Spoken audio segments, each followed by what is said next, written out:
Meera was a rebellious 16-year-old who hated everything about her life. She hated her modest home, her strict parents, and most of all, she hated Lakshmi, the old housemaid who had worked in their home for as long as Meera could remember.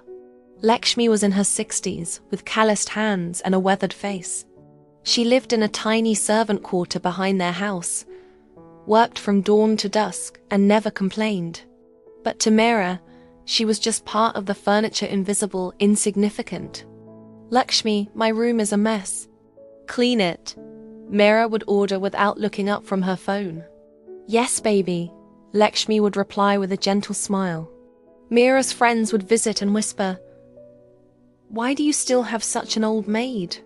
She's so slow and ugly. Get someone younger." Meera's mother, Anjali, would scold her. "Lakshmi has been with us since before you were born. Show some respect." "Whatever," Meera would roll her eyes. What Meera didn't know was that Lakshmi had a secret she'd kept for 16 years. One Friday night, Meera sneaked out to attend a party against her parents' wishes. She lied about sleeping at a friend's place and went to a farmhouse party on the outskirts of town. There was alcohol, older boys, and trouble waiting to happen. Around midnight, one of the boys, Arjun, a college senior, offered to drop Meera home. She was tipsy and didn't notice his intentions. He drove to an isolated area instead.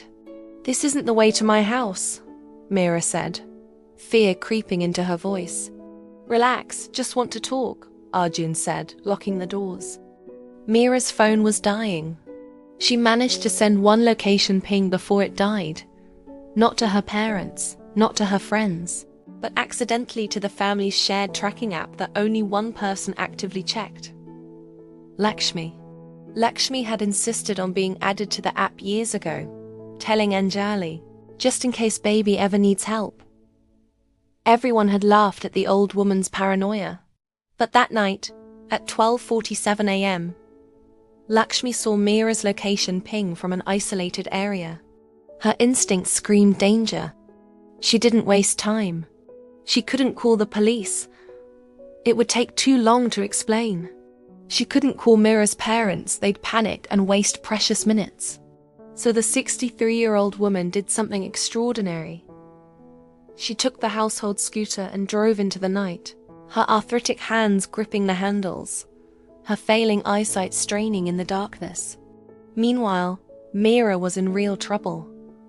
Arjun was getting aggressive. She fought, screamed, but there was no one around to hear. Suddenly, a scooter's headlight pierced the darkness. Lakshmi arrived like an avenging angel. She jumped off the scooter, grabbed a stick from the roadside, and started hitting Arjun's car with surprising strength. "Get away from my child!" she screamed in a voice Meera had never heard before, fierce, maternal, terrifying. Arjun came out, laughing. "What will you do, old woman?" Lakshmi didn't hesitate. She pepper-sprayed him. She'd carried pepper spray for years, just in case baby needs it. Hit him with the stick, and pulled Meera out of the car. "Get on the scooter. Now," she commanded. As they escaped, Arjun tried to follow them in his car. But Lakshmi knew these roads. She'd worked in this neighborhood for 40 years. She took shortcuts through alleys, drove with a skill that defied her age, and didn't stop until they reached the nearest police station. The police arrested Arjun. His car's dashcam and Meera's testimony were enough evidence.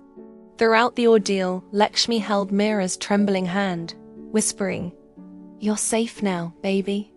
I've got you." Back home, Meera's parents were frantic. When Lakshmi brought Meera home at 3 a.m., Anjali collapsed in relief and rage. "Where were you?" We thought, but Meera wasn't listening to her mother. She was staring at Lakshmi, really seeing her for the first time. This old, slow, ugly woman had just saved her life. "Why?"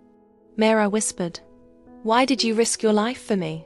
I've been horrible to you. I've treated you like dirt." Lakshmi smiled, tears streaming down her wrinkled face. "Because I love you, baby. I always have. But why? I'm not even nice to you. Lakshmi looked at Meera's parents. Anjali nodded, tears in her eyes. There's something you need to know, Lakshmi said softly. Sit down. What Lakshmi revealed that night shattered and rebuilt Meera's world. 16 years ago, Lakshmi had a daughter named Pooja, who worked as a nurse. Pooja had fallen in love with a man from a different caste. When she got pregnant, her lover abandoned her, and her own family disowned her. Pooja came to the city alone and terrified. She worked at the hospital where Anjali was also admitted. Anjali was having complications with her pregnancy. On the same monsoon night, both women went into labor. Anjali's baby was born healthy. Pooja's baby Meera was born healthy too. But Pooja started hemorrhaging. In her final moments, she made a dying wish to Lakshmi, who had rushed to the hospital. Ma, I'm going. Please, my baby, give her a better life than I could. Give her to a good family. Let her have the life I couldn't give. Pooja died holding her baby for just 5 minutes. Lakshmi, destroyed by grief, saw Anjali and her husband good people, educated, stable. Anjali's baby had complications and was in the ICU. Chances uncertain. In a moment that would define decades, Lakshmi made an impossible choice. She gave her granddaughter to Anjali, telling her that a poor woman had died in childbirth and had no family. Anjali and her husband, heartbroken about their own baby's critical condition and moved by the newborn's plight, decided to adopt her if their own child didn't survive. Tragically, their biological child passed away the next morning. They adopted Meera officially, never knowing she was Lakshmi's granddaughter. And Lakshmi? She requested to work in their household. Just let me be near the baby, she'd begged. I'll work for free. Just let me see her grow up. For 16 years, Lakshmi had been not a maid, but a grandmother in disguise. Every meal she cooked with extra love. Every fever she stayed up all night monitoring. Every school event she watched from a distance. It was a grandmother's love hidden behind a servant's uniform. You're my... Meera couldn't form the words.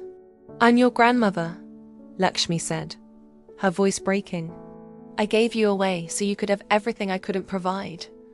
Education, comfort, respect. Watched you call someone else mummy, and it killed me every day.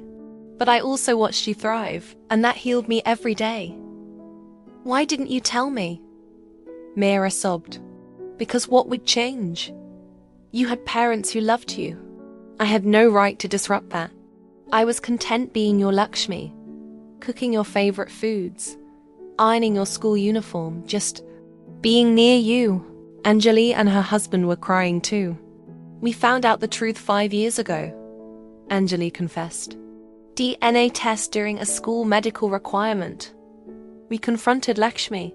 She begged us not to tell you. She said she didn't want to confuse you or take anything away from us.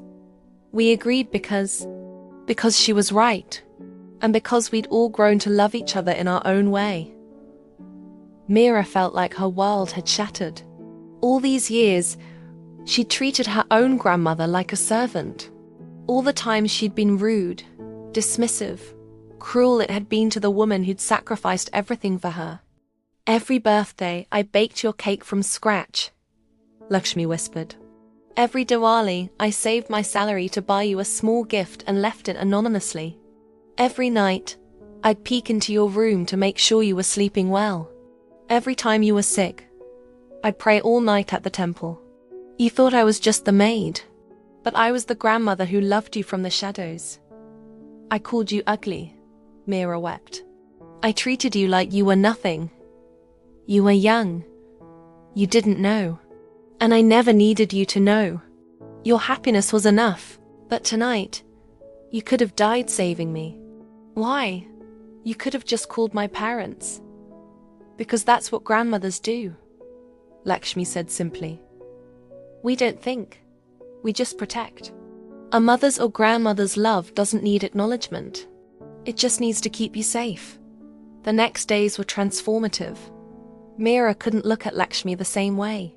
She insisted Lakshmi move from the servant quarter to a proper bedroom. She spent hours just talking to her, learning about puja, about the sacrifice, about the silent love.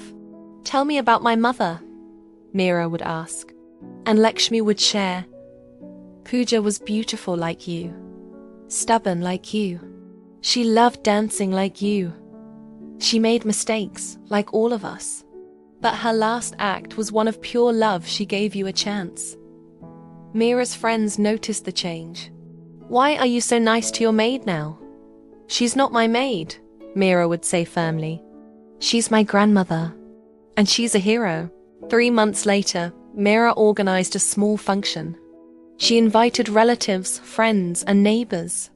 In front of everyone, she touched Lakshmi's feet and said, "For 16 years, this woman sacrificed her identity so I could have mine. She loved me as a grandmother while being treated as a servant. She saved my life while I couldn't even remember to thank her for making my tea. Today, I want everyone to know, Lakshmi is not our maid. She is my nanny. And I am the luckiest granddaughter in the world." She put a garland around Lakshmi's neck and handed her a framed photo young Pooja holding baby Meera in the hospital. A photo Lakshmi had kept hidden for years. "I can never get back the years I wasted not knowing you," Meera said through tears. "But I promise, every day forward, I'll make you proud. Not as your employer, as your granddaughter." Lakshmi couldn't speak through her tears, but she didn't need to. Her smile said everything. Today, Meera is 24. She's a social worker helping unwed mothers inspired by the grandmother who turned pain into purpose. Lakshmi lives with them, not in a servant quarter, but in respect and love. Meera's room has 2 photos on the wall. One of Pooja, the mother she never met, and one of Lakshmi, the grandmother who loved her from the shadows. Under Lakshmi's photo, a quote Meera wrote, "Heroes don't always wear capes. Sometimes they wear old saris, cook your meals, and save your life while you're too blind to see their love."